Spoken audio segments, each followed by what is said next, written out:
foi uma ou duas turmas depois da minha, né, professor Reginaldo? Eu acho que uma. Uma turma, né? Eu entrei em 2009 e você em 2010. 2010. E vem desenvolvendo um trabalho muito importante, tanto no que tange a questão da educação financeira, quanto também nas lutas aí, né, para a gente tentar transformar a sociedade nossa, uma sociedade antirracista acima de tudo, né, professor Reginaldo?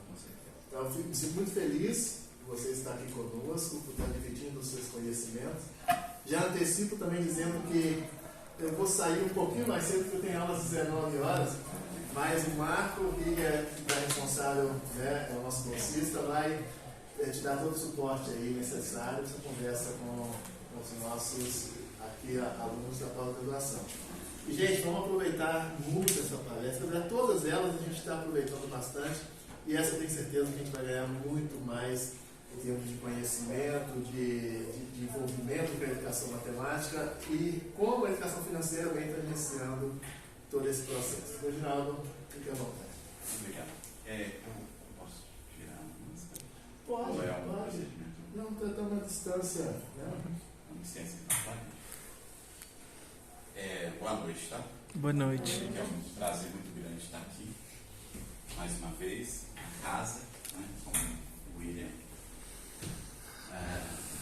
Disso, eu sou um egresso do programa, mas antes de ser egresso do programa de pós-graduação, eu fui graduando, eu licenciei em matemática aqui, pela Universidade Federal, no início da década de 90. Entrei aqui no final da década de 80 e fiz toda a minha trajetória acadêmica, e ainda faço, ainda sou doutorando lá no programa da FACED e aluno da graduação de Ciências Sociais lá no ICH. Então eu vim para cá e estou aqui, perdido aqui, sem pertencer à instituição, mas de uma forma ligada a ela, né, e ao programa. Então é sempre um prazer muito grande estar aqui. Né? Eu quero começar dizendo assim, pedir desculpas se porventura aquilo que eu for brindar ou apresentar para vocês não foi exatamente aquilo que tivesse nas expectativas. E eu começo dizendo isso porque, via de regra, essas duas palavrinhas aqui suscitam uma série de coisas, né? Quando a gente vê educação financeira, nosso imaginário já é remetido para um lugar específico. Tenho certeza que se a gente fosse perguntando para cada um aqui, eu acho que a gente ia ter um maior número de pessoas se identificando num determinado lugar e não em outro, né? Então a gente estaria pensando em coisas como taxas, juros, investimentos ou estratégias pedagógicas para lidar com essas questões na sala de aula de matemática, né? Mas não é isso. Então eu sempre começo dizendo isso. Dessa vez a gente foi conversando, a gente tinha combinado um título. O tema é educação financeira, né? Mas eu tenho até procurado construir uma identificação, um nome, uma chamada que se desvencilhasse dessa coisa, né? Ou então tentar fazer tem uma palavra muito interessante na moda que é ressignificar, né? Então ressignificar, se é que é possível, ressignificar tal coisa tão engendrada nas nossas vidas que é o capitalismo, né? Porque quando a gente fala de educação financeira, eu não consigo ver outra coisa a povoar aqui esse lugar senão o capitalismo, né? O cenário financeiro, econômico é o capitalismo. Então é muito difícil desencarnar, né, de um sentido que está impregnado, né? Então, mas eu estou com esse desafio lá na minha tese, no meu trabalho no doutorado, que é discorrer sobre essa coisa que é de educação financeira, ao mesmo tempo tentando me desvencilhar tanto do nome quanto eu vou falar assim, do proselitismo, daquelas coisas que estão ali dentro que dizem como as pessoas têm que agir, como têm que comportar nesse lugar chamado educação financeira. Eu achava que ia mudar aqui, mas eu vou lá no teclado. Corpo negro, sou eu, né? Eu gosto sempre de começar a conversa por essa identidade, sempre tentando reforçar o valor disso, E ao mesmo tempo, mesmo tratando de um tema da educação financeira, eu vou tentar, é um desafio, eu vou tentar fazer isso daqui, tentar fazer, mostrar como é que eu estou pensando uma coisa de alguma forma ligado à outra.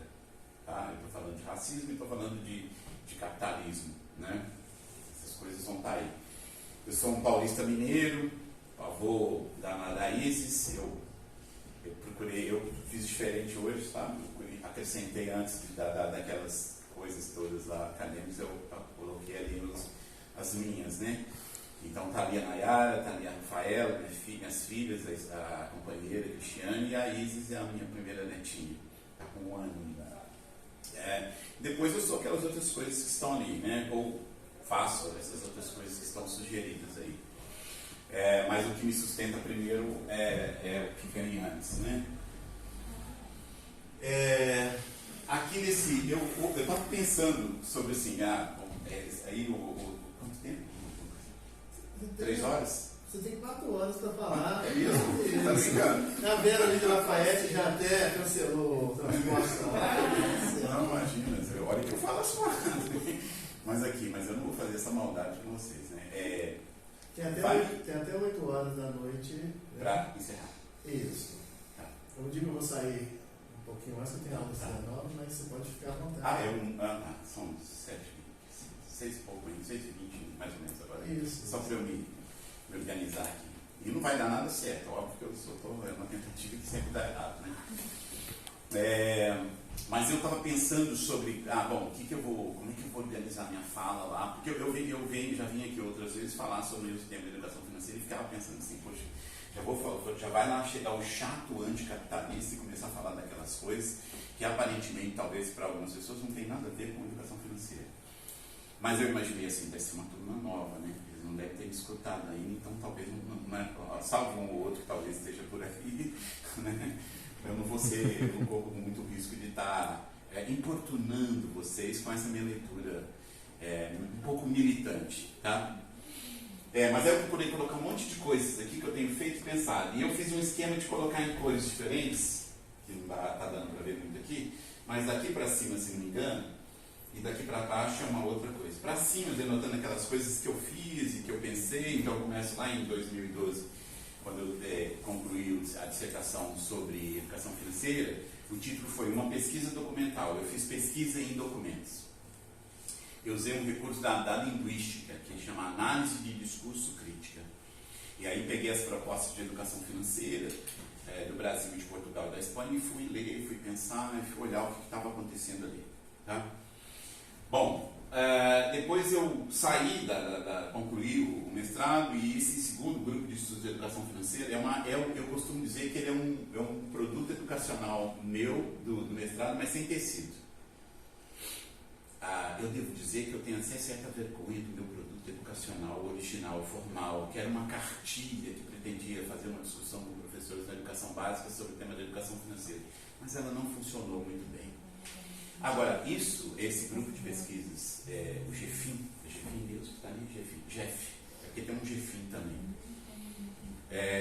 Ele foi uma prática nas escolas públicas em que trabalho, em que eu criei um grupo de pesquisa formado por alunos da educação básica muito antes de estar no mestrado, isso lá para 2005. E a ideia é de que a cada ano os alunos do grupo de pesquisa se dedicassem a fazer pesquisas, investigações na educação básica. Então é uma espécie de formação científica dos alunos da educação básica, né? E a gente pesquisava vários temas. Isso veio de uma certa inquietação com aquele lugar da sala de aula de matemática, que era muito cartesiano, muito metodológico, muito seguindo o rito dos processos algorítmicos, então faça assim, depois faz assim, faz assim. Quer dizer, o pensar fora da forma, fora da norma, não era uma coisa muito comum ali. E mais do que isso, aquelas temáticas sociais relevantes para a formação da cidadania não tinham lugar dentro daquele lugar chamado sala de aula de matemática. Muito pouco adentravam os muros da escola, num ou outro projeto, mas a sala de aula de matemática então permanecia um lugar, eu costumo dizer, higienizado e eugenizado. Depois eu posso falar sobre isso. Bom, aí eu criei essa estratégia de montar um grupo de pesquisa com os alunos, de participação voluntária, dentro do tempo mesmo curricular das aulas de matemática e faço isso até hoje, desde 2005 até hoje. E aí, quando eu saí do mestrado, eu criei esse grupo de novo, uma outra versão do grupo, a cada ano tem uma versão nova, porque como turmas novas. Geralmente são alunos na educação, na rede municipal são alunos do 8º e 9º anos, e na rede estadual são alunos do 2º e do 3º ano do ensino médio. Então são 2 grupos em 2 escolas diferentes. Todos eles são grupos de pesquisas sociais. Eu até trouxe aqui, não deixa eu esquecer, eu sempre... será que eu não trouxe? Eu trouxe 2 camisas do projeto para sortear para vocês depois. Eu vou mostrar aqui que eu gosto de fazer publicidade na minha proposta pedagógica. Essa é a camisa do grupo da escola municipal. É uma camisa preta, escrito em branco. E a da escola estadual é uma camisa branca, escrito em preto. Mas é basicamente o mesmo. Então, o grupo de pesquisas sociais é da Escola Municipal Gabriel Gonçalves da Silva, no bairro Ipiranga, onde eu trabalho já há 30 anos como professor. E aí tem uns dizeres aqui que nós criamos que os números não mentem. Quem faz são os homens que os manipulam segundo interesses privados. É aquela figura, você já viu aquela figura de o que é um estatístico, né? O estatístico é aquele sujeito que pega no pescoço dos números assim e aperta, até que os números digam aquilo que ele quer que os números digam. Então é mais ou menos nessa linha, essa camisa. Bom, deixa eu andar ali, senão eu não vou falar. Bom, então eu vou tentar falar do que está aí ao longo da conversa mesmo, ao invés de ficar comentando cada um deles, tá? Existem alguns discursos, então na pesquisa documental, no mestrado, eu tirei certas conclusões, fiz certas observações, fiz alguns recortes, criei algumas categorias de análise, parará. Mas muito do que está aí não se deu no trabalho no mestrado. Então, por exemplo, esse desenho, esse design que eu estou apresentando aqui, aliás, esse último, eu acrescentei hoje pela manhã, para você ver como é que essa coisa é dinâmica. E essa estratégia de ter que estar falando sobre o que se pensa e o que se pesquisa o tempo todo, ela é boa porque ela nos põe em movimento para reorganizar a fala. Então, nessa minha reorganização do modo como eu penso a educação financeira, eu acrescentei o último. E acrescentei o último porque é um tema que está me interessando ultimamente, que não estava na última vez que eu falei sobre o tema da educação financeira, inclusive aqui mesmo, neste programa. Mas então eu estou dizendo ali dos discursos que existem em educação financeira. Então eu fico pensando sobre... eu não me dedico só a isso, né? A educação financeira foi um tema de pesquisa no meu mestrado, mas não é exatamente... Eu ainda estou falando de educação financeira no doutorado, mas ela tem só uma parte pequena lá na tese, né? Eu acho que posso dizer dessa forma. Mas aqui, a educação financeira, eu imagino agora, né, que tem uma educação financeira produzida nos discursos das instituições bancárias. Todos os grandes bancos brasileiros possuem estratégias de educação financeira. Você clica lá, você vai lá, abre a página do banco, ele vai dar dicas para os seus correntistas ou não, né, de como se portar nesse lugar. Então tem um tipo de linguagem, um tipo de discurso. Tem a educação financeira das estratégias. Essas estratégias são as Estratégias Nacionais de Educação Financeira. São as ENEFs. Então tem a Estratégia Nacional de Educação Financeira do Brasil, que é de 2010. Começou a ser pensada em 2008 e o decreto de instituição da estratégia do Brasil em 2010. E tem os outros países, quase todos, eu arrisco dizer que todos os países da OCDE desenvolvem estratégias nacionais de educação financeira. E todas têm um modelo muito grande, então muito aproximado, muito parecido. Então, quando aparecer estratégias, são esses documentos, das estratégias oficiais de educação financeira de cada um desses países, né? Tem a educação financeira que aparece na chamada literatura da autoajuda financeira. Então, em verde, quando é possível, a dos bancos, evidentemente, a gente acha no site dos bancos, tá bem? Eu coloquei educação financeira e estratégia, eu coloquei em verde mestrado, para indicar que foi o tema que foi sobre o que eu me dediquei no mestrado. Jean Marlos, ali, a Universidade Federal do Maranhão, né? Maranhão, né? Nós temos uma representante aqui do Maranhão, que Já olhei ali o O professor, eu não conheço o professor Giammatteo pessoalmente, mas conheço de ler os seus textos, que sempre me interessaram muito. E ele tem muita produção sobre a literatura de autoajuda financeira. Então, quem se interessar já tem uma dica aí. Educação financeira da educação matemática, que eu entendo que é essa que talvez alguns de vocês tenham. O programa aqui está tendo uma. É quase que uma linha de pesquisa, né? A educação financeira é quase que uma linha de pesquisa aqui no mestrado. Tem aqui o professor Marco Aurélio, tem aqui o professor Amarildo, né? E eu não sei como é que está hoje, mas eu estou me remetendo ao que eu. De um tempo atrás, né? O INDEM e os grupos aqui que se envolvem com a temática da educação financeira, né?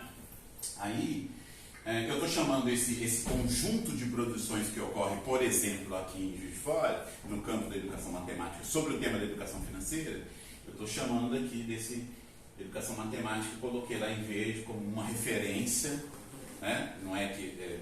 então, o Giammatteo é uma referência. O meu estudo no mestrado sobre estratégias é uma das referências, então, né, para se alguém se interessar por cada um desses, ter onde procurar. E, por último, educação financeira fundamentada pela fé religiosa. Isso é muito, eu tenho ficado muito instigado com isso, já há um bom tempo, mas como não sou professor da estirpe deste meu querido aqui, que está ligado a uma instituição de ensino superior, e que tem assim, né, a chancela da pesquisa e tudo mais, eu sou um professor da educação básica, essas ações de pensar e de investigar eu faço no meu tempo livre, né, por conta e risco.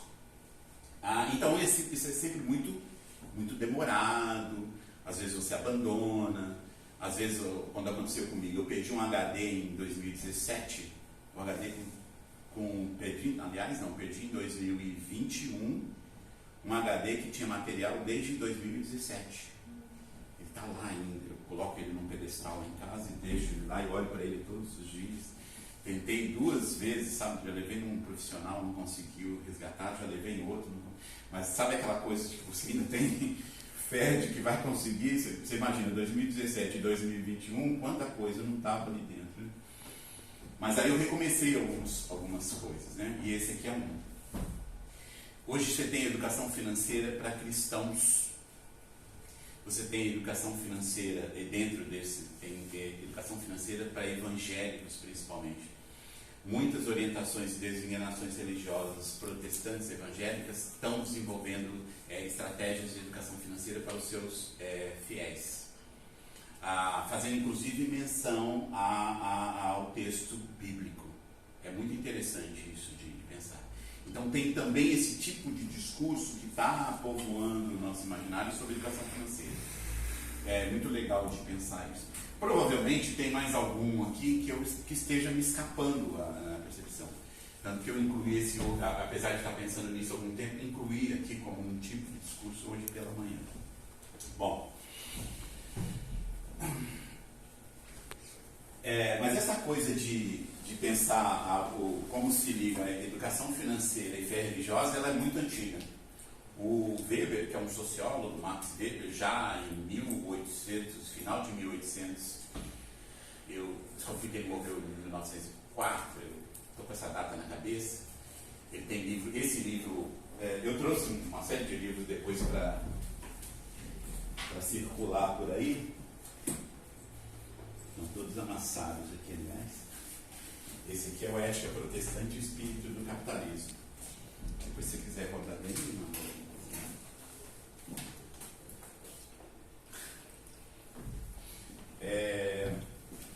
o Weber já pensava sobre essa coisa de... Esse livro está marcado? Não, pode desmarcar, não tem problema não. O Weber já pensava sobre essa coisa de olhar para o capitalismo e pensar o seu desenvolvimento, a partir da fé religiosa. Ele considerava que a fé protestante, de alguma maneira, lá analisando a Alemanha, lá do século XIX, de alguma maneira ela favorecia, nos países que a fé mais professada era a protestante, o capitalismo se desenvolvia com mais pungência, né? Então ele arguiu que existia uma coisa do espírito do capitalismo para fazer essa discussão sobre fé religiosa, e ele faz isso nesse livro. Talvez o livro mais conhecido dele. E aí eu tiro de lá algumas frases que são creditadas ao Benjamin Franklin, que era um dos pais fundadores da nação americana. Que está na história, no mito, quase que no mito de criação da América, né? América do Norte.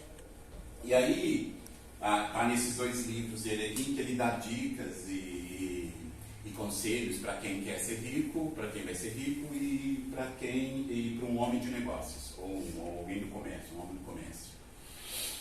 Isso em 1736. Né? E olha que interessante, né? Algumas dessas frases permanecem vivas até hoje. Né? Eu acho que aquela primeira tempo é dinheiro, ela é muito comum. Né? É muito comum a gente pensar isso hoje, ouvir isso hoje. Então, talvez a primeira citação dessa frase, quando for ter que fazer referência, tem que ser dada ao Benjamin Franklin em 1736. Né? Bom, tempo é dinheiro, crédito é dinheiro. Dinheiro, é interessante aquela terceira, porque, olha, em 1736, dinheiro é procriador por natureza e é fértil. Isso ali é o rentismo. É aquele pessoal que aplica no mercado financeiro e que ganha dinheiro, que ganha a vida fazendo dinheiro e produzir dinheiro. A ideia de dinheiro gera dinheiro. Dinheiro gera dinheiro. Não é? É muito interessante o que você falou. Eu gosto sempre de fazer essas equaçõezinhas aqui do Marx. Que é o dinheiro que investido ele gera dinheiro dele, que é o dinheiro acrescido de valor.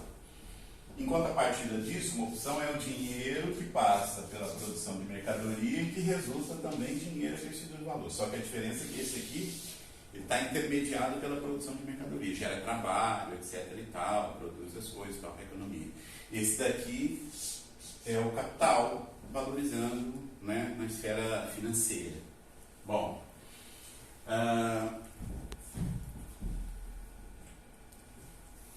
na pesquisa, eu volto um pouquinho, na pesquisa em 2012, então, eu usei a referência metodológica, como eu disse, da análise de discurso crítica. O livro de análise de discurso crítica, se você puder também fazer, eu gosto de fazer essa. Esse é o livro do Norman Farcroft, que é o primeiro desse autor, o Discurso e Mudança Social. E também usei como referência esse outro autor, que é o Van Dyke, Discurso e Poder. E duas coisas para mim foram importantes lá na hora que eu estava pensando no mestrado. Eu usava a ideia de discurso. O discurso é uma forma não só de você representar a realidade, mas também pelo discurso você constitui a realidade. É mais ou menos assim, o que se diz sobre uma coisa é parte da coisa. É claro que não tem o poder de determinar o que a coisa é, porque senão não estaríamos perdidos, né? Então, o que se diz sobre ser professor de matemática é parte do ser professor de matemática. O que diz sobre ser negro brasileiro é parte do ser negro brasileiro. O que diz sobre ser um homem macho, né, a figura do macho, numa sociedade machista como a brasileira, é parte do ser, né? Então, pelo discurso, você tanto descreve a coisa, como você interpreta. O Althusser, que é um marxista, os discursos interpelam os sujeitos sociais. Eles fazem as pessoas agirem, né? É como se, imperativamente, né? Encostasse na parede, talvez. Bom, então essa é uma concepção de discurso. Então, o discurso é não só uma coisa que está ali inocente, representando, mas aquela fala ali também está construindo algo. É essa percepção que eu carreguei para analisar os documentos. Então, aqueles documentos que eu analisava de educação financeira, eles não estavam só descrevendo como as pessoas deviam se comportar financeiramente. Eles estavam prescrevendo como elas... Volta um pouquinho. Eles não estavam só descrevendo como as pessoas se comportavam financeiramente, mas eles estavam prescrevendo modos de ser educado financeiramente, prescrevendo maneiras de ser. Tá bem? Isso pode ser sutil, mas isso tem uma diferença importante. E os discursos, segundo esse primeiro autor, o Norman Farcroft, tem 3 efeitos. Eles contribuem para formar as identidades sociais, Então, as identidades também são construídas pelos discursos. Então, o discurso de uma comunidade periférica também constrói a identidade daquela comunidade periférica. O discurso de uma comunidade quilombola, depois nós vamos ver para frente nesses projetos pedagógicos, um lugar de pesquisa que a gente leva os nossos alunos nesse grupo é numa comunidade quilombola aqui perto de Juiz de Fora, na cidade de Bias Fortes. Não sei se alguém conhece a região. Chama Colônia do Paró. Então, os efeitos constitutivos do discurso, eles constituem as identidades das pessoas, as relações sociais e o último ali, os sistemas de conhecimento e crença. Porque, olha, você está num campo religioso, tem um discurso religioso. O discurso religioso, dentro da fé protestante, por exemplo, constrói um sistema de pensamento da fé protestante. Porque ele reproduz todos aqueles ditames, as doutrinas, os procedimentos próprios daquele lugar. O discurso, e assim é um discurso sobre qualquer tipo de discurso em qualquer campo de área ou prática social. Aqueles discursos acabam construindo um sistema de referência. E ao mesmo tempo, quando a gente entra na jogada, a gente vai naquele sistema de referência para buscar como se deve se comportar. Isso não é, claro, consciente. Né? Isso não é uma coisa consciente. Todo discurso carrega um sentido dogmático, né? Sim. Todo discurso carrega isso. Isso é meio assustador. Porque mesmo aquele contra-discurso, assim, o contra-significante, é um discurso que está num embate de força para se tornar alguma coisa significante. Que é ceivado de ideologias, né? Sim, sim. Aí eu olhei a ENEF do Brasil, o Plano Nacional de Formação de Portugal, e eu olhei para o Plano Nacional.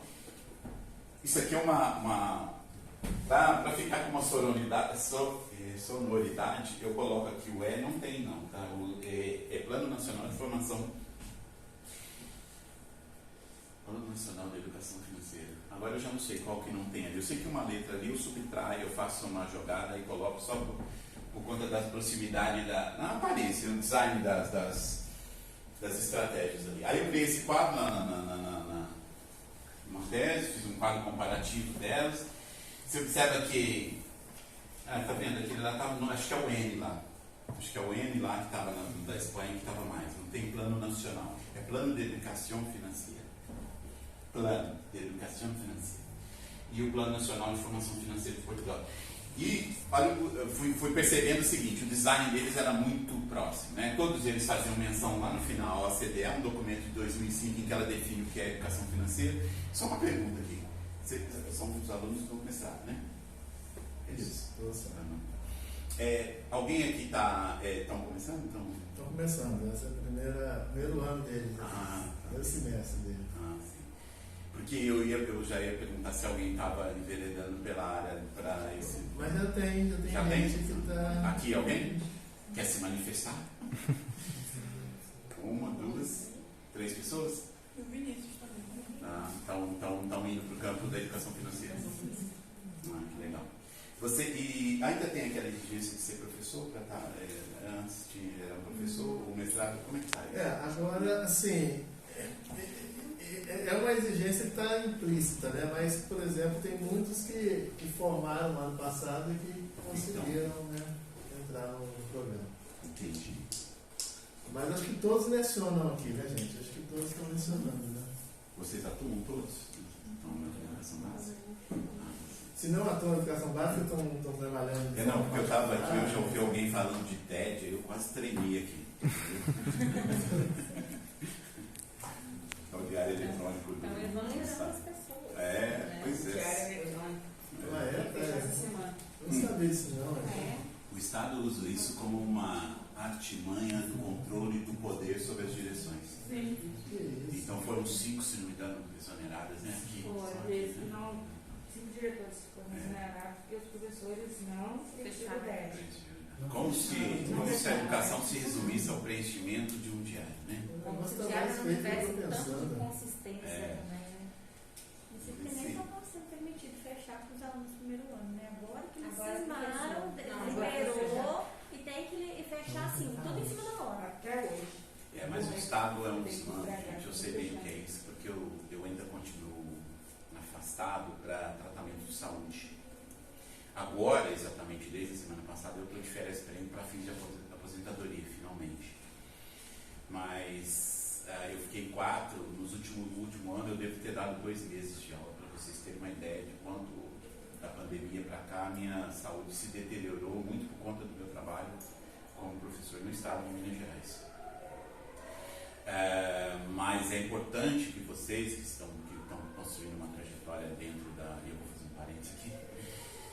É preciso construir resistência a isso. Eu, por muitos anos, fui voz solitária nas escolas em que trabalhava, tentando me opor a isso, sempre cobrando sindicato, porque o que o Estado faz é assédio moral, não é outra coisa.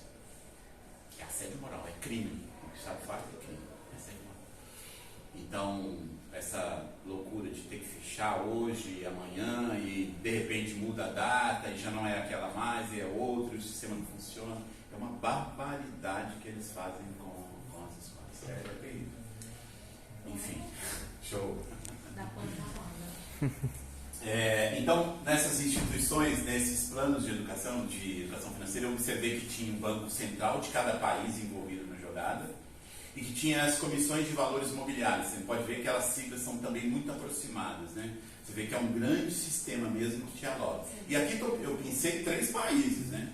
Mas eu tive contato durante a pesquisa documental com estratégias de educação financeira de pelo menos 15 países diferentes.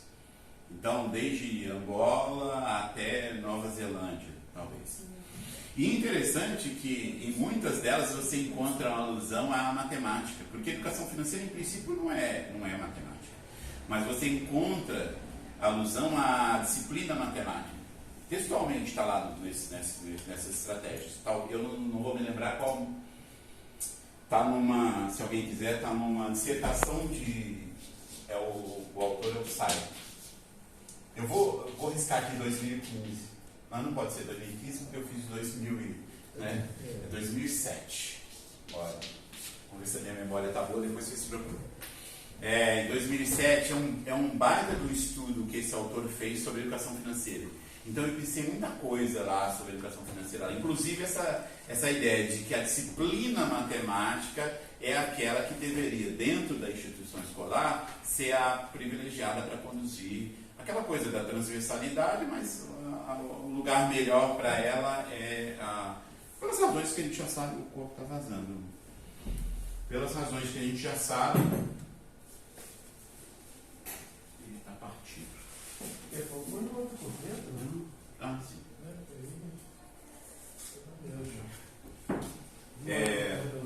Não, sim.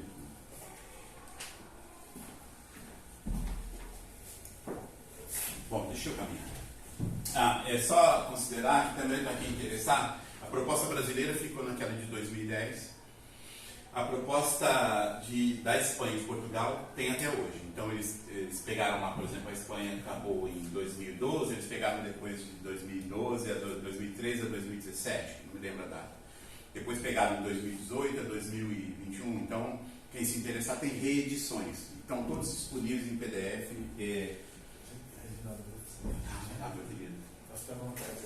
O Vinícius vai me lembrando do tempo, tá, Vinícius? Para eu não chatear muito vocês com a minha. Bom, daí depois que eu olhei para esses documentos, isso daqui é uma construção de pesquisa, né? É difícil dizer aqui, porque toda a análise que você faz de documento eu olho, é o pesquisador que está olhando para o documento e está concluindo aquelas coisas, porque aquelas coisas não estão ali saltando, né?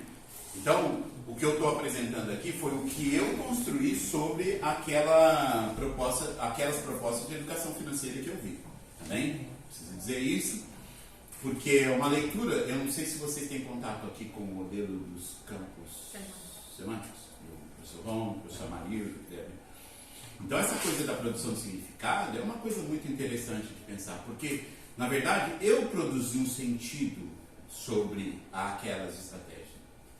O Vinícius, ao ler, ou outros de vocês, ao ler aqueles documentos, podem produzir outras percepções sobre eles.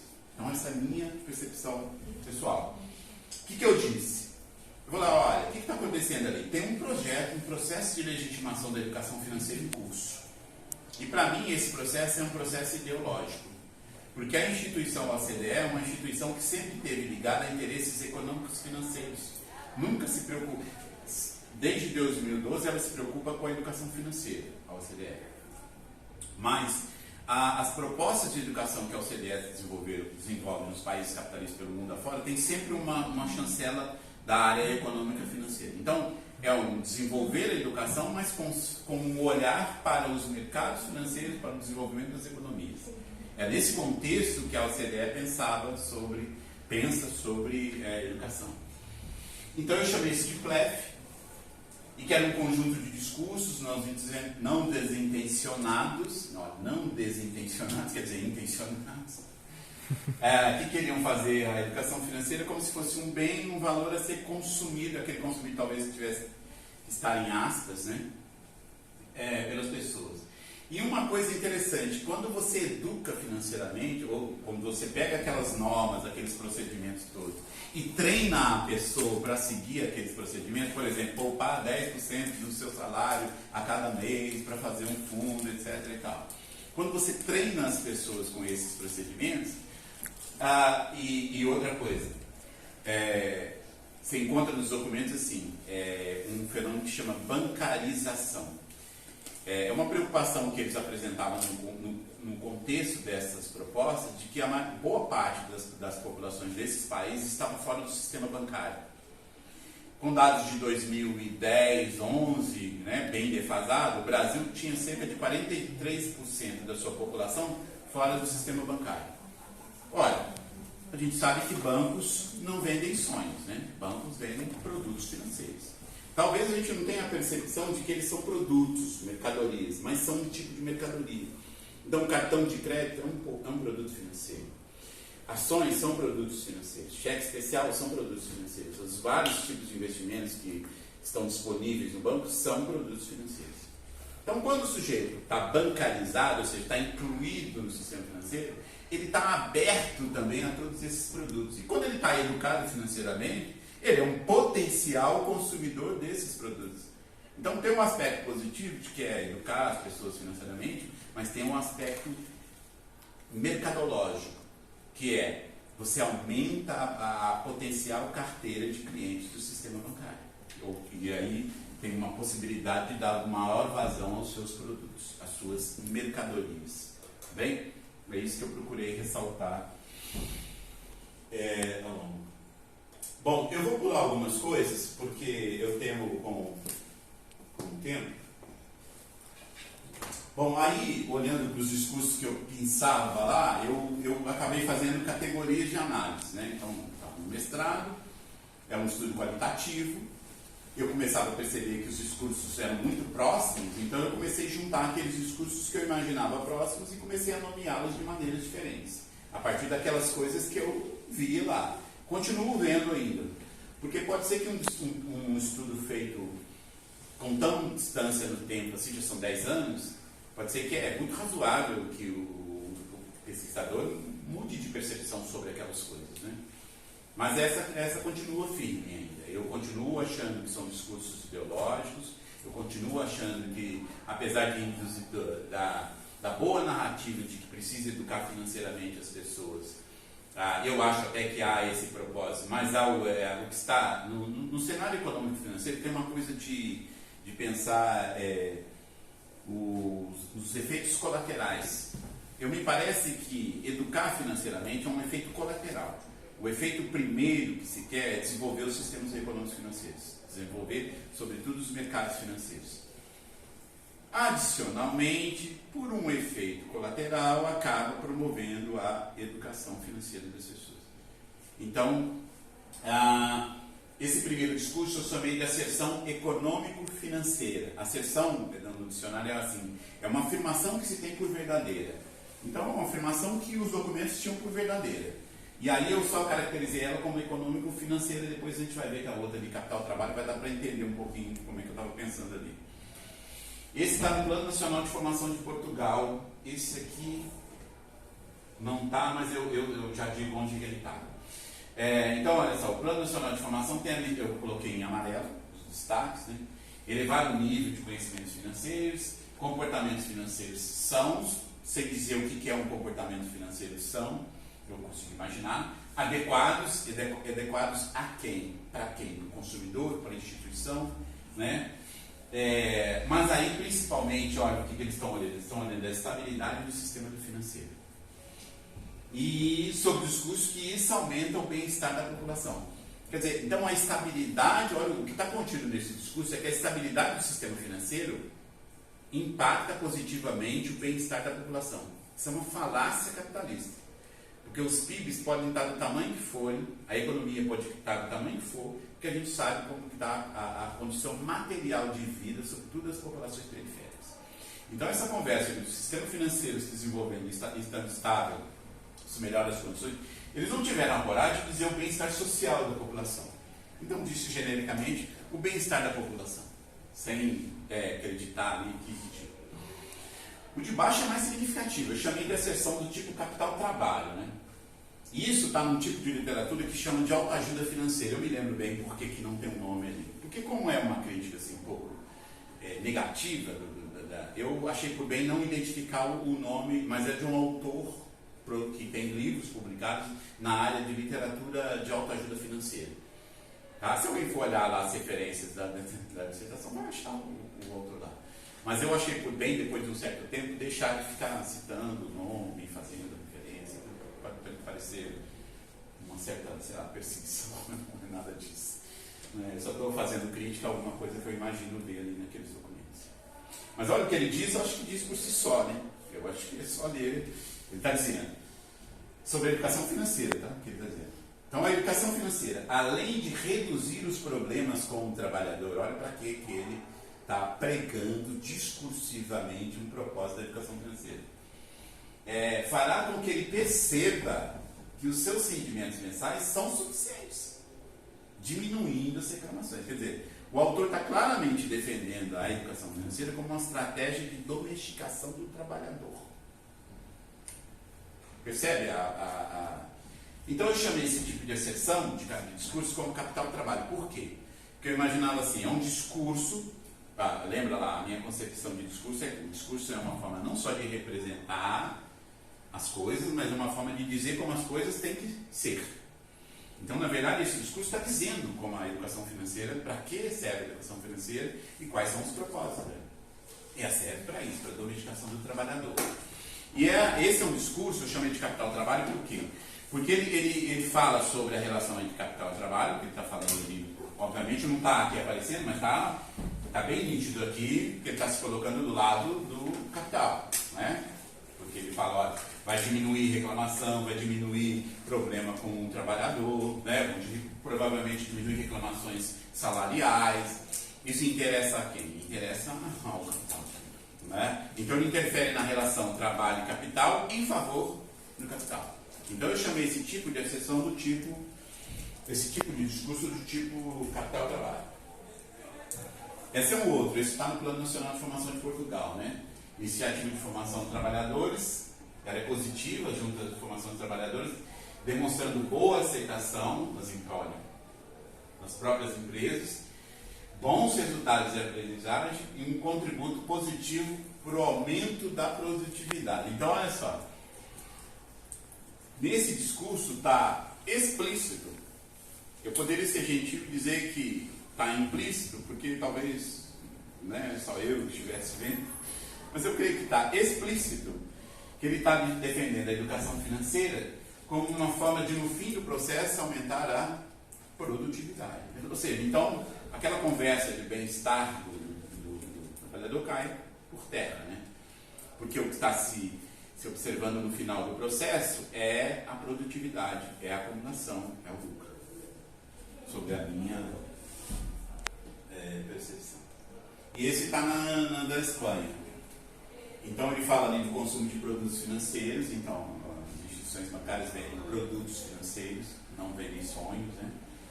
Porque tem aquela coisa da educação financeira, em alguns lugares você vê lá, sonho da casa própria, o sonho do carro, o banco não vende sonho, né? Vende produtos. Você compra produtos e você até alcança alguns sonhos realizáveis financeiramente por intermédio. Não se pode negar disso, né? Não estou pregando aqui a tombada da Bastilha das instituições bancárias, né? A gente deve e vai continuar vivendo, mas precisa estar com uma percepção mais crítica sobre isso. É só a chave do laboratório, né? Ficou em cima do balcão, ali na recepção. Isso. Mas olha, no final, olha para onde ele está mudando que favorece, né? A confiança e a estabilidade do sistema financeiro. Então, mais uma vez, o que eles estão preocupados é a estabilidade. E por que a estabilidade do sistema financeiro é importante? Porque a estabilidade do sistema financeiro faz o capital sair ou entrar no país. É isso. Sabe? É a circulação do capital. Então, no final das contas, eles estão ali preocupados com a movimentação livre do capital. Isso é um princípio neoliberal, bem datado. Né? Não é nenhuma invenção da roda. A financiarização do capital é um processo que ajudou, segundo a minha percepção, a produzir o que hoje, o fato de a gente estar estudando hoje a educação financeira se deve também à financiarização do capital. Eu brinco que quando a gente vai começar a pensar em educação financeira, eles dizem assim, as famílias estão endividadas, não é isso? As famílias, e de fato estão. Eu sou um cara que estou endividado, talvez muitos de nós aqui. Né? As famílias estão endividadas, sobretudo depois da pandemia, o dinheiro sumiu do mercado, né? Ninguém consegue fazer mais investimentos, ninguém consegue comprar, mal consegue comprar as coisas, né? Para fazer a nossa subsistência básica. Então a gente não duvida de tudo isso. O que eu questiono tem um nível de poupança baixo das pessoas, é óbvio, porque se falta dinheiro, o nível de poupança fica baixo, não tem como. Se falta o trabalho que possibilita o dinheiro, quer dizer, então, na verdade, aí eles dizem assim, em função dessa condição toda social, é preciso educar financeiramente as pessoas. Eu não estou dizendo que é mentira, mas é mais ou menos assim, ó. É uma história que começa aqui, que faz um diagnóstico real da situação, então as famílias estão endividadas, há um baixo nível de poupança, as pessoas usam indiscriminadamente os créditos, não sabem comprar, compram tudo a prazo, isso tudo é verdade, fazem carnês, né? Isso tudo é verdade. Só que isso tudo, aí eles, daqui em diante, eles falam, em função disso, vamos educar financeiramente as pessoas. Sim, legal, eu acho que tá. Com dois problemas. Não conta o capítulo que vem antes, então começa já com uma situação econômica, né, degradada, social degradada. Então, como se a história começasse ali, se não existisse nada antes que produzisse essa situação. E mais ainda, defendem uma crença e uma fé de que a estabilidade econômica, os mercados, são capazes de dar conta disso tudo. Essa é a grande crítica. Então, é uma falácia dizer que se resolve os problemas apenas do ponto de vista então eu eduquei financeiramente as pessoas. Eu trago alguns cenários para a gente pensar ali depois, se eu conseguir me organizar com o tempo para poder falar tudo. Para a gente pensar direitinho se é possível mesmo, se pode delegar a uma proposta de educação financeira todo esse poder mesmo. Então é só uma questão de educar financeiramente. A gente tende a pensar assim, eu preciso me controlar mais. De fato, eu preciso me controlar mais. Ninguém discute isso. Eu preciso comprar menos a prazo, eu preciso usar menos o cartão de crédito que tem um juro alto. Eu tenho, óbvio. O problema é a crença de que educar financeiramente as pessoas produz o bem-estar social da população. Essa é uma mentira. Até porque as fragilidades sociais são frutos de um modelo de capitalismo. É um modelo de capitalismo que gera essas condições, em alguma análise. Porque as instituições bancárias, por exemplo, vivem ofertando crédito indiscriminadamente a todas as pessoas, o tempo todo. Todos nós aqui somos, provavelmente diariamente, clicados lá na internet ou tal, com crédito na hora, sem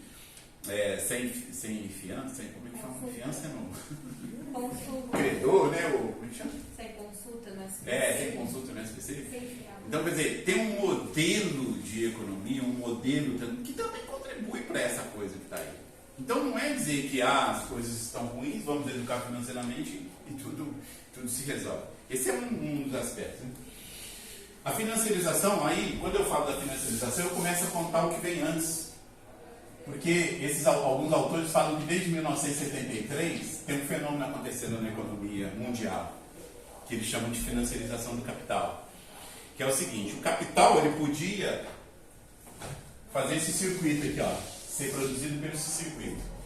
Dinheiro, mercadoria, e ó, mercadoria, quem produz mercadoria? Trabalhador. Estou olhando assim, a grosso modo. Ah, gente, hoje em dia tem tecnologia, tem máquina produzindo, tem um monte de coisa, né? Então tem trabalho.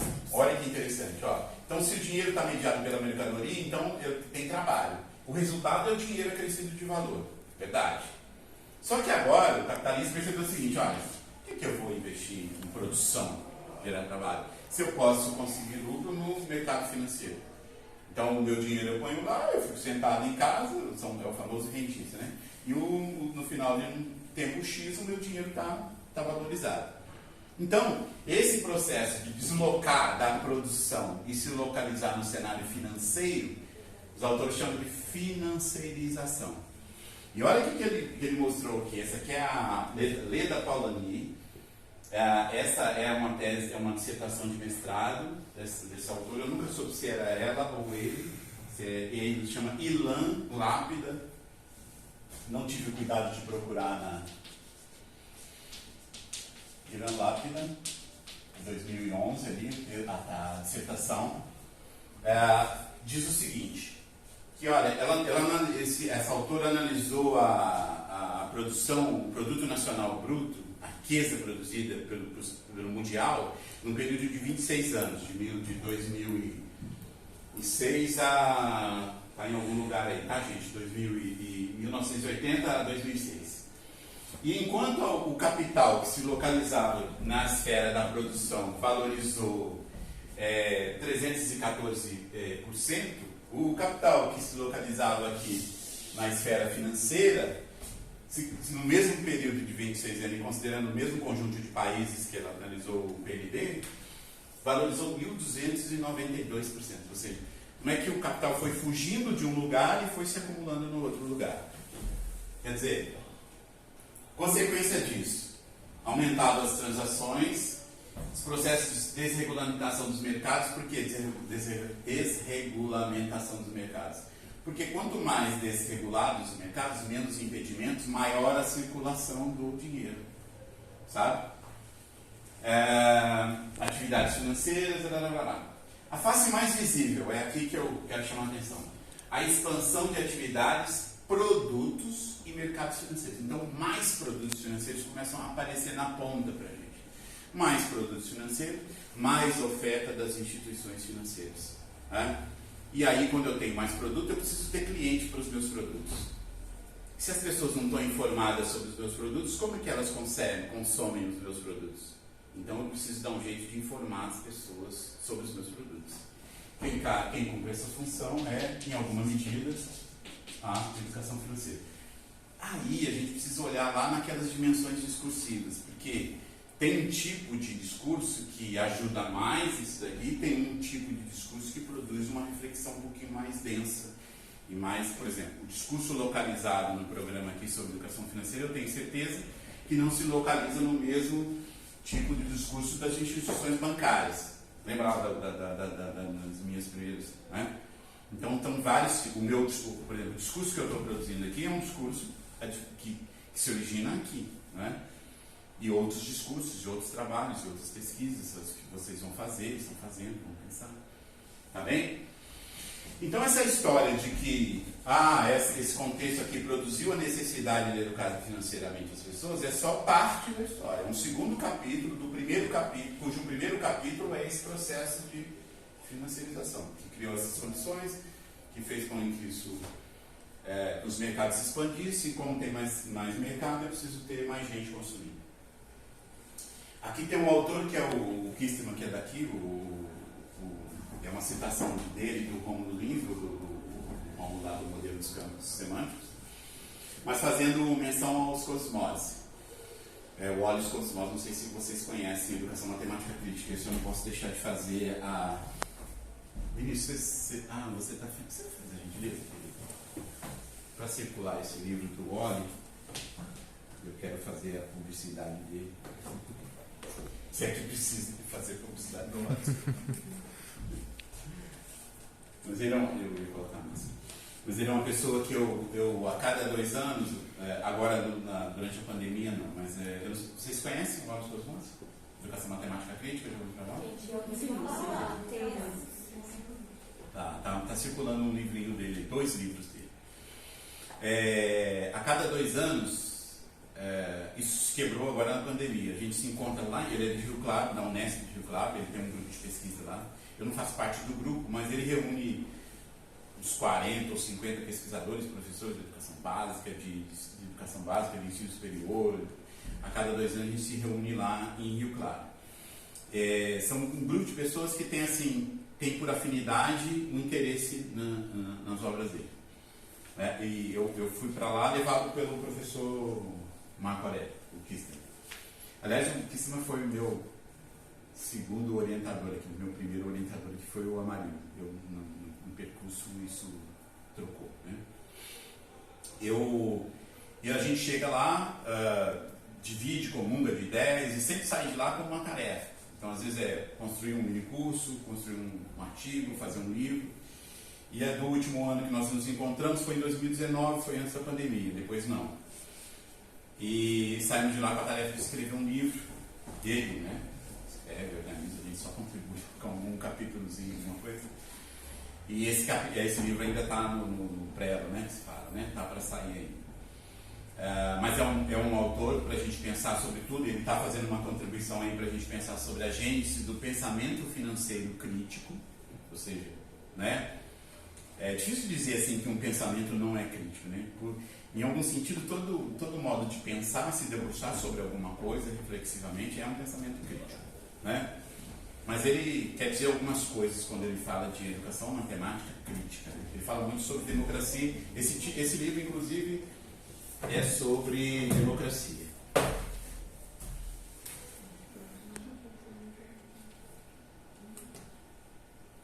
Eu quero chamar uma outra atenção, um outro olhar também, olha, que eu não sei se, assim, eu vou dizer que não sei porquê, não por gentileza, né? Não estou querendo desconsiderar a capacidade das pessoas que me ouvem de perceber o que eu estou falando, mas sim da minha capacidade de colocar claramente o que eu estou pensando, tá bem? O que eu estou tentando colocar aqui, como que esse lugar chamado educação financeira, localizado na educação matemática, pode e deve ser recortado nas pesquisas que vocês farão ou que outros farão, por uma série de contextos sociais, de gênero, étnico-raciais, porque a nossa vida ela é composta dessa multiplicidade toda. Não dá para a gente continuar tendo como referência tratamento da educação financeira na escola da seguinte maneira. Perdão, tá, gente? Não estou dizendo que isso não é válido e que não se deve fazer isso. Deve fazer também. Aliás, tem uma tela aqui na frente, depois do Escopo dos Modos, que eu vou discutir isso. Ele fala um pouco isso, tá?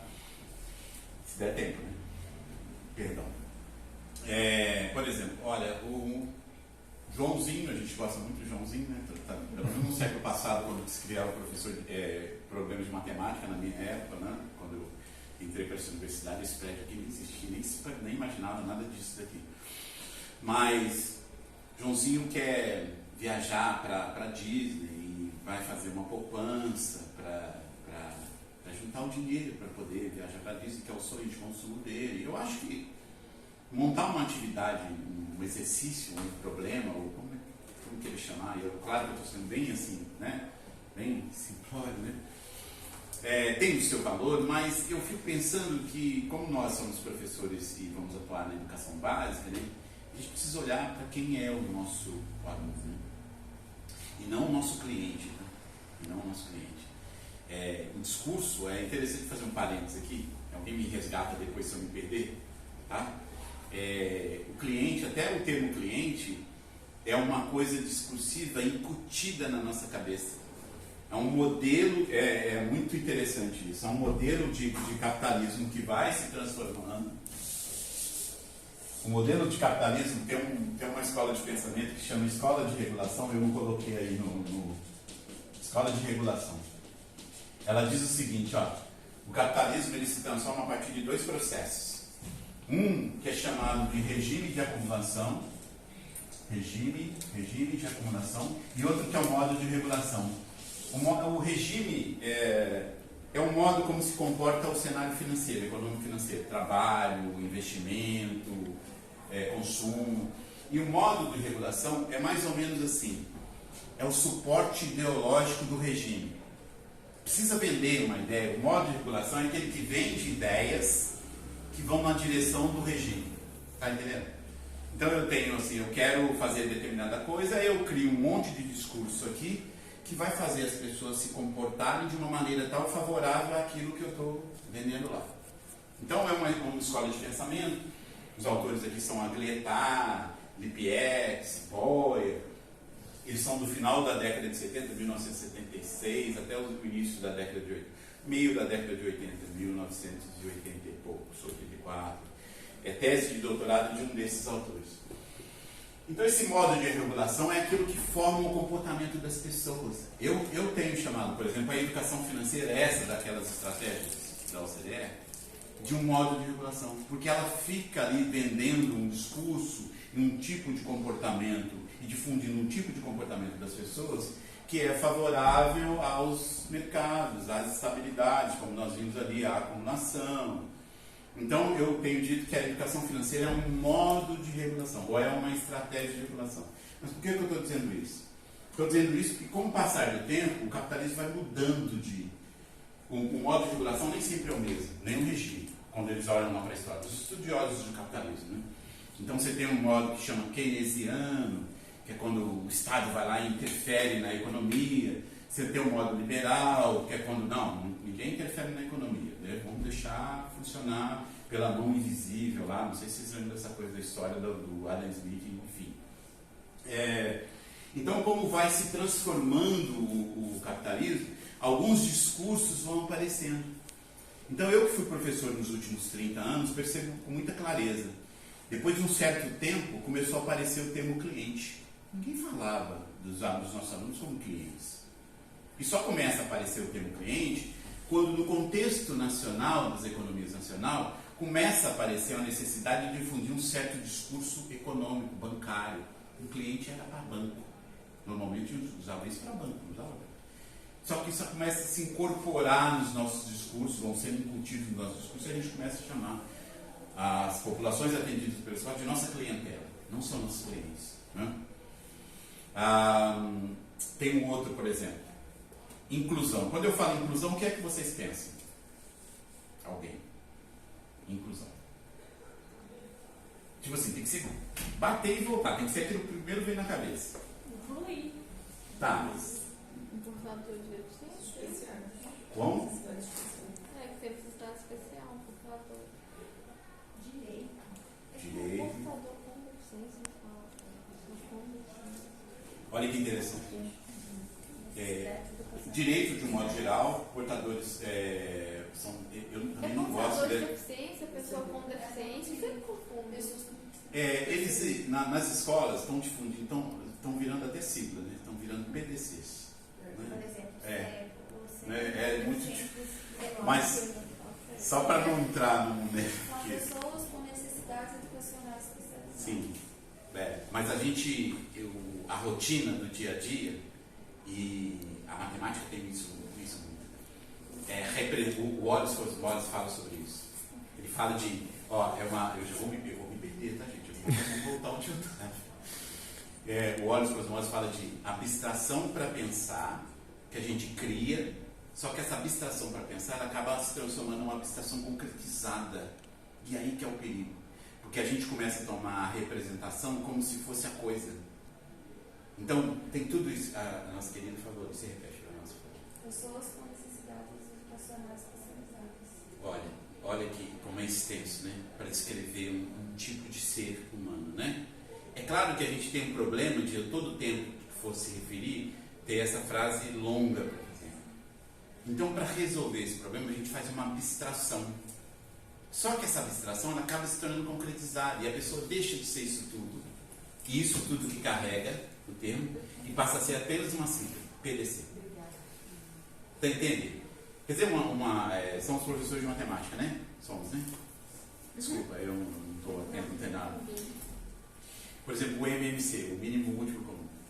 O mínimo, quando você vai lá para os alunos e coloca aquela barrinha da fatoração e decomposição, ele já fala, isso aí é o MMC. Quer dizer, você tem uma ideia de que você tem dois conjuntos, que você pode fazer um outro conjunto dos múltiplos comuns, que depois você pode olhar naquele conjunto que tem os múltiplos comuns, qual é o menor múltiplo. Isso tudo fica subtraído porque na rotinização do processo é o processo que ganha, é a abstração concretizada. Então, eu não sei porque eu cheguei até aqui, na verdade, mas eu tenho que voltar lá pro cliente bancário. Eu estou chegando ao fim do tempo, gente. Vocês me... 7h25. Até que horas vocês acham razoável para a gente ir? Até às 20 horas. Que todo mundo aguente, assim, sem problema mesmo, tá? Se for mais 10 minutos, eu fico 10. Se for mais 1 hora, eu fico 1. Não tem problema. Pode ser? Até às 15 para as 8, assim, a gente... Tá bom? Mais uma meia hora.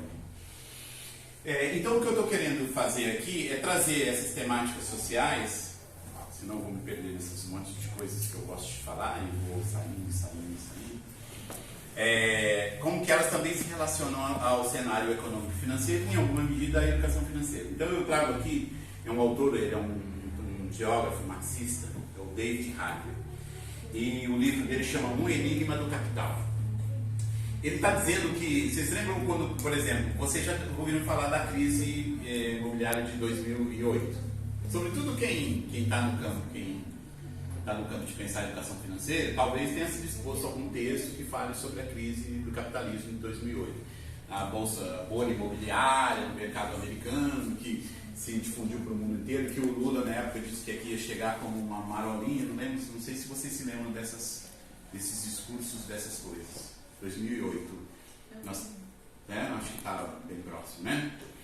Bom, aqui o David Harvey está chamando a atenção por uma coisa que eu não vou ler aqui tudo, vocês já devem ter lido ali, mas são mais umas 4 lâminas, eu vou passar rápido por elas. Que ele está dizendo o seguinte: olha, a crise de 2008, na verdade, não começou em 2008. Ela começou muito antes, ela começou cerca de 10 anos antes.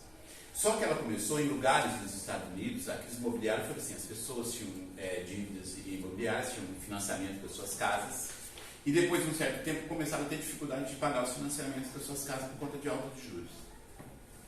Só que 10 anos antes dela explodir para o mundo e para os Estados Unidos, ela atingia um lugar que as pessoas eram os afro-americanos, negros, né? Mães solteiros, como ele diz ali, hispânicos. Então, os governos não deram atenção e as mídias não deram atenção, 10 anos antes dela se explodir. Ele vai dizer o seguinte, ele dá um número, os afro-americanos, os negros americanos, perderam algo entre 71 e 93 bilhões de dólares, só com essas dívidas imobiliárias. Só que isso não chamava a atenção dos governos, não chamava a atenção da mídia, não chamava a atenção do mundo. Foi somente em 2007, quando esse tipo de problema começa a atingir a classe média, eu acho que é a classe média que ele fala, branca, nos Estados Unidos, é que a mídia começa a se preocupar, começa a chamar atenção, e aí o mundo inteiro começa a ter conhecimento da crise, e ela começa a se deslocar e afetar outros mercados, e aí foi aquilo que a gente viveu um pouco. Então, o que eu estou querendo dizer com isso? Então, havia um problema étnico-racial embutido ali, numa questão econômico-financeira. Então, eu acho muito interessante que propostas de educação financeira, que vão para a escola, e a gente fala que a gente está na escola para formar pessoas críticas, conscientes, né? Aliás, esse é um discurso também próprio da educação financeira também, consciente sobre o consumo, né? Consciente para o consumo. Eu acho interessante, então, que a gente consiga fazer recortes com essas propostas e atentar para essas questões que atravessam as questões econômico-financeiras o tempo todo.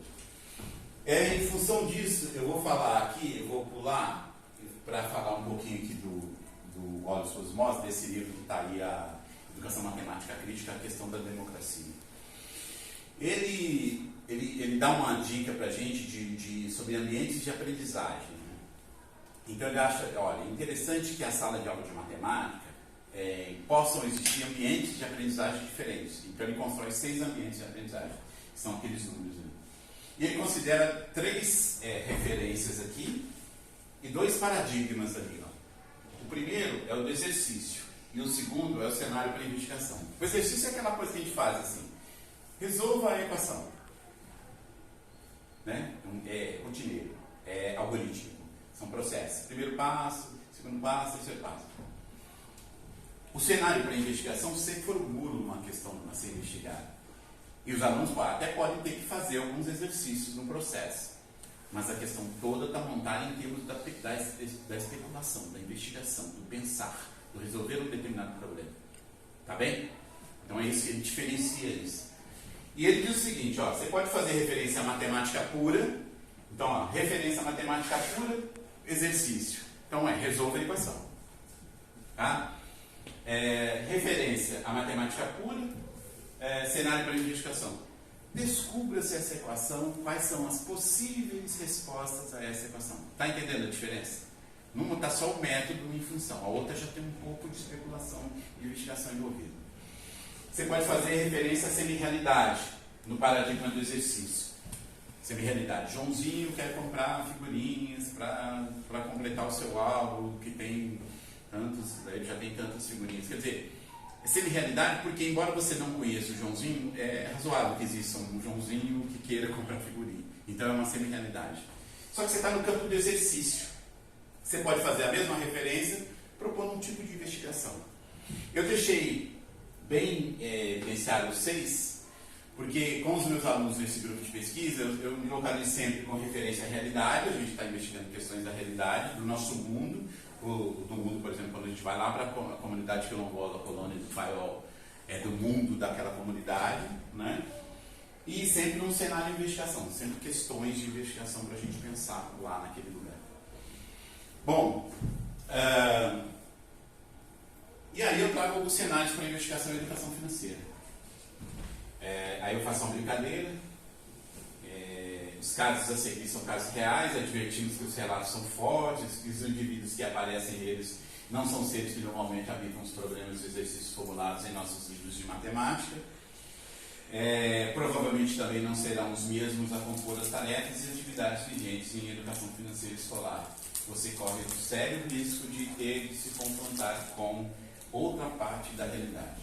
É uma brincadeira, mas para chamar a atenção dessa coisa do paradigma do exercício e da investigação sobre questões da realidade, né? Eu posso montar uma atividade com a preocupação de que meu aluno, de que uma certa pessoa vá viajar para Disney e precisa fazer uma poupança, porque é legítimo também se a pessoa tem as condições de fazer aquele sonho que ela faz. Mas eu acho que a gente precisa olhar para um contexto um pouquinho mais largo, mais amplo, e perceber que a gente vai lidar com casos reais como esse. E não acreditem que eu tenho aqui, que não esperem que vá seguir depois daqui uma atividade ou alguma proposta, porque não há. Não há. A gente não supera os problemas sociais, a educação é um caminho para superar as assimetrias sociais, mas não é só com a educação. É um problema político, é um problema social, é um problema do nosso engajamento nos movimentos, em qualquer tipo de ação política que você faça, além da sua sala de aula de matemática. Entendeu? A educação é um cimento, sem dúvida alguma. É um cimento, é uma base de uma casa que pode ser bastante firme, né? Mas ela não constrói a casa sozinha, né? Você chega os sujeitos que chegam para a nossa sala de aula não são sujeitos fictícios, são os sujeitos reais, como essa que está aí. Acho que vocês leram, né? E aí eu tenho mais 4, esses cenários eu corrigi, são casos reais, eu só mudei os nomes, né? Eu omiti os nomes, criei cidades fictícias, mas são todos aqui de Juiz de Fora. Tá? Para não ficar fazendo alusão. E são muitos, sabe? Então, Nailã morava no bairro São José, com a esposa e 2 filhos, Manuel com 8 anos, Suliano com 16, mulher negra também, com baixa escolaridade, engravidou o 3º filho, esposa alcoólatra, rejeitou a criança. E eles estão colhidos ali, os relatos, porque eles foram colhidos de uma assistente social. Então eles estão ali na sequência, assim mesmo, de como foi falado, sabe? Não teve uma preocupação de elaboração do texto, nem nada. Está bem verídico, tá? R$400, recebe Bolsa Família, faz bico para integrar o aluguel, faxinas, completa a vaga para creche, no bairro Barbantes, não sendo bairro, enfim. Posso seguir? Depois se alguém se interessar. Tem a Dona Eusébio e o seu João, Josivânia. As histórias são muito parecidas, uma dependência muito grande do então Bolsa Família, em 2016, que agora está renomeado, né, reinventado. E esse é o quarto cenário. Tá? Quer dizer, procurar levar para as salas de aula de matemática cenários para investigação ou paradigmas do exercício, mas que façam referência à realidade, também é uma boa estratégia. Bom, aqui eu começo a mostrar um pouquinho assim, do que eu tenho pensado. Bom, então se essa educação financeira que está aí, você faz essa crítica toda, o que a gente pode pensar? Então eu tenho pensado em termos de uma perspectiva mais solidária da educação financeira. Como disse, tem um grupo de pesquisas sociais, que ele é chamado de Sankofa. Sankofa é esse pássaro que eu tenho tatuado aqui, não sei se dá para ver direitinho. Isso se chama Dinka, é de uma etnia africana localizada na Nigéria, se não me engano, em Togo, nos países mais do norte.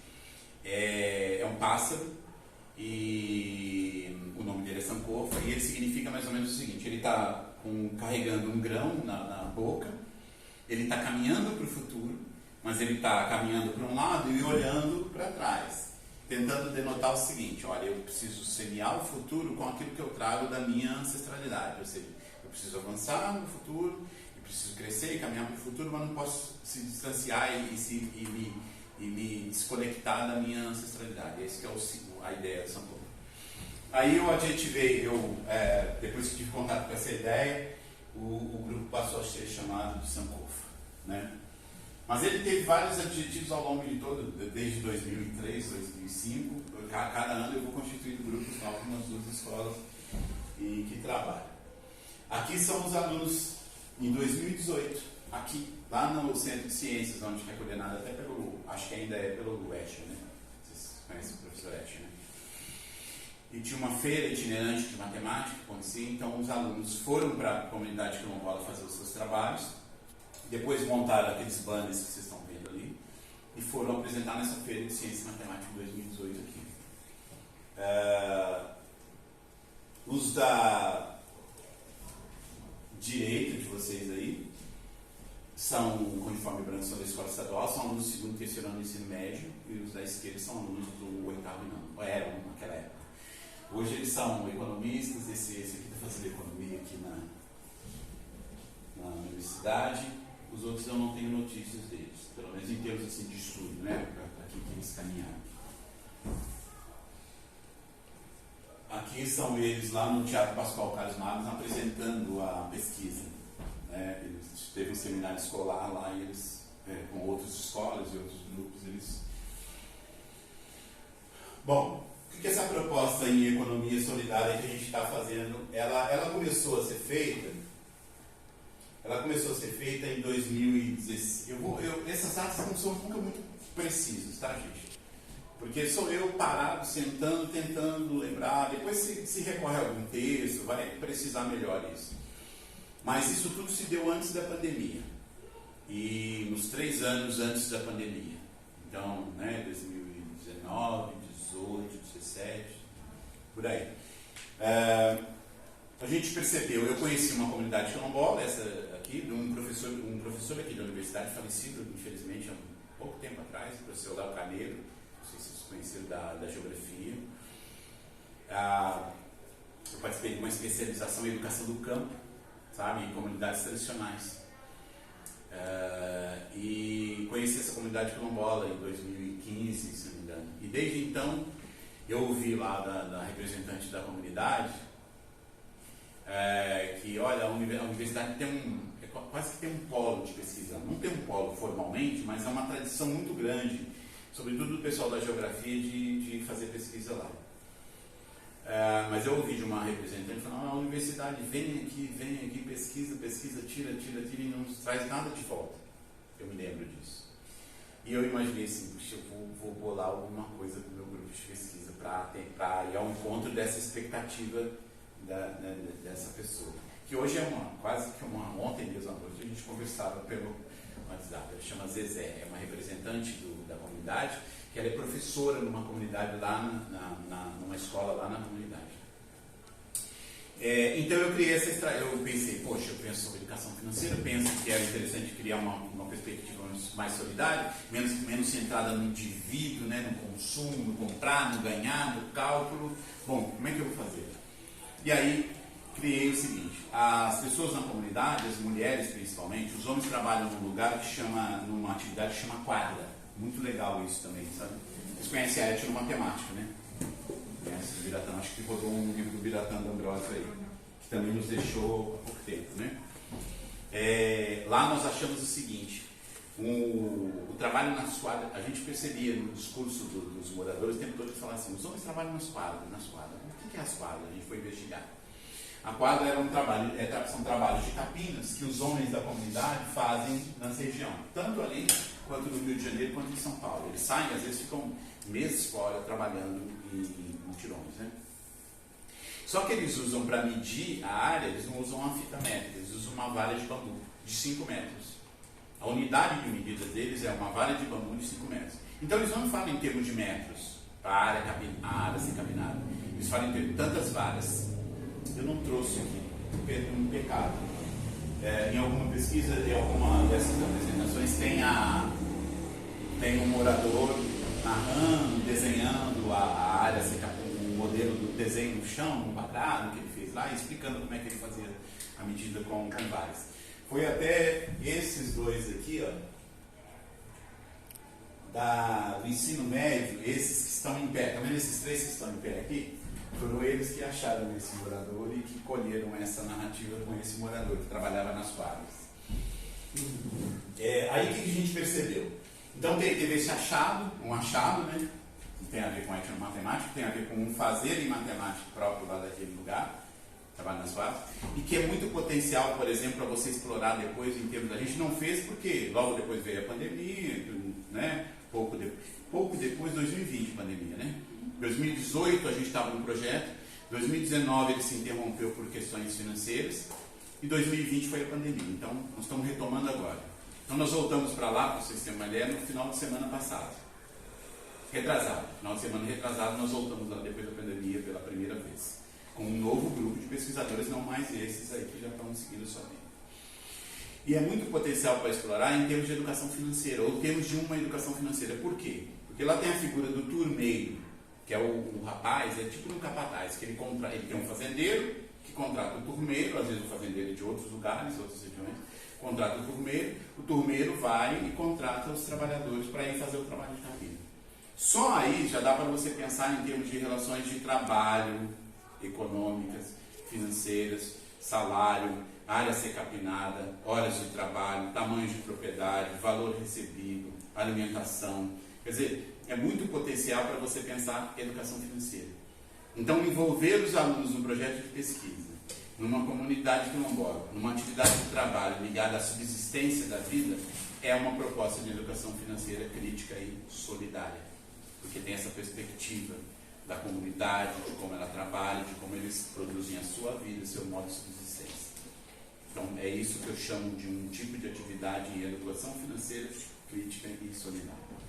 Mas as mulheres, que a maior parte das mulheres não tem um trabalho, o que elas produzem? Doces, pães, têm pequenas plantações. Eles criaram agora lá uma associação de moradores, eles têm um galpão, já vão fazer um tipo de associativismo, produção solidária deles lá.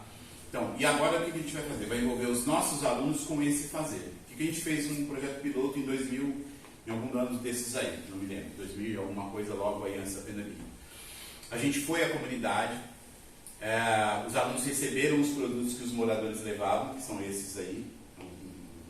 A gente voltou para a escola, criou o que a gente chamou de feiras de processamento. A gente usou alguns termos que hoje a gente não usa mais. A gente ia muito provocado pela educação matemática crítica, que é um empowerment, que é dar poder, empoderar. A gente chamava de seminário de empoderamento de produtos. Ou seja, a gente pegava aqueles produtos lá, né, e dava um design para eles. Aí etiquetava lá com Sankofa, vocês estão vendo que é aquele pássaro que está lá na etiqueta, não sei se dá para perceber, tá, né? É esse daqui, que é o símbolo do projeto. E depois a ideia é que os alunos vendessem em feiras solidárias aqui em Juiz de Fora, junto com os moradores representantes da comunidade. E que, obviamente, os recursos todos fossem levados para eles. Então a gente vai começar uma nova etapa dessa agora. Naquela época a gente só conseguiu fazer, ir até a comunidade, buscar os produtos, trazer os produtos, fazer as oficinas na escola de empoderamento, tal, de processamento dos produtos, e vender, mas vender isoladamente. Não conseguimos participar de uma feira solidária. A ideia agora, com essa retomada nossa agora, depois da pandemia, é que a gente consiga fazer todo o circuito. O ideal mesmo, e eu já estou concluindo, acho que eu vou acabar até antes do... um pouquinho antes do tempo. O ideal mesmo é que se os alunos conseguissem passar uma temporada lá na comunidade, olha que interessante, conseguissem implantar, acompanhar os trabalhadores no trabalho de capina num determinado lugar, colher os depoimentos, fazer as filmagens, e a gente conseguisse fazer todo o circuito. Depois voltasse para cá, participasse de uma feira solidária, junto com representantes da comunidade, vender esses produtos. Tem todo um trabalho de educação financeira para ser produzido, olha, uma proposta de educação financeira atrelada a um projeto de produção econômica solidária. Então não é uma proposta de educação financeira, eu estou lá no ambiente 6, lembra? Estou lá no ambiente 6, tá? Eu não estou falando assim de um sujeito quer fazer um seminário, uma produção, não, eles estão indo a campo se envolver numa proposta da realidade. A comunidade quilombola do Colônia, no segundo semestre de 2022, é que a gente está pretendendo, porque agora as escolas fazem aquele pequeno recesso. E eu sou um professor licenciado, então tem uma professora muito querida, professora de História, uma professora de Português, que estão tocando o projeto na escola, então eu fico só mesmo como um colaborador. Eu queria falar sobre esse termo depois, tá? Para acabar mesmo, colaborador. Quando eu falei de cliente, era esse termo que eu estava tentando lembrar e não lembrei. Ação de produção ou coprodução, a ideia de circulação, consumo de produtos. Olha, o circuito capitalista, isso é o circuito capitalista, produzir, circular e consumir mercadoria, né? E a gente não se desvencilha disso. Na produção solidária a gente também quer produzir, fazer circular e consumir. Isso também está lá. A questão é que ele está lastreado numa experiência coletiva, né? Repartição iguais de bens, né? de resultados financeiros.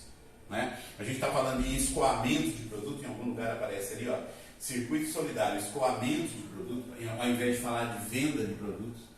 Isso tem a ver com a nomenclatura que você utiliza, porque aí com a nomenclatura você desconstrói um certo sentido e constrói um outro sentido. Então é exercitar isso, a coisa dos discursos, a preocupação com os discursos. Cooperativismo e associativismo. Os alunos vão ter que criar um encarte, então eles vão, por exemplo, antes, a gente vai ver quais são os produtos que tem. Os alunos vão se envolver numa semana em seminários de pesquisa que eles vão ter que fazer um estudo de campo para ver o preço, por exemplo, tem um pacote lá de mandioca, 1 quilo de mandioca. Fazer uma pesquisa de mercado para ver o preço das mandiocas, fazer um preço médio, tirar alguns percentuais, etc. e tal, e estabelecer a precificação dos produtos da feira quilombola. Então, nesse fazer, eles estão fazendo educação financeira. E é educação financeira lá naquele ambiente 6, numa perspectiva solidária. Né? Bom, e eles estão inseridos numa proposta maior, que é um projeto que chama NUPEAS, depois não vai dar tempo de eu falar sobre ele, mas é um projeto do Estado, aí, quem está em escola do Estado talvez tenha estudado, tenha ouvido falar. Eles vão produzir esse encarte, vão fotografar os produtos, não é? Eu não sei se está aqui ou está na outra. Vão pensar o planejamento dessa produção, etc. e tal. Vão vender os produtos, o escoamento dos produtos, na verdade. Eu acho que é isso. Esse é o design dos produtos, o artesanato que eles fazem. Eu creio que com isso eu cheguei ao fim de quase tudo que eu gostaria de ter dito. Não tudo, de quase tudo. Muito obrigado, desculpa se eu fui muito prolixo, às vezes eu falo demais. Foi um prazer, tá bem?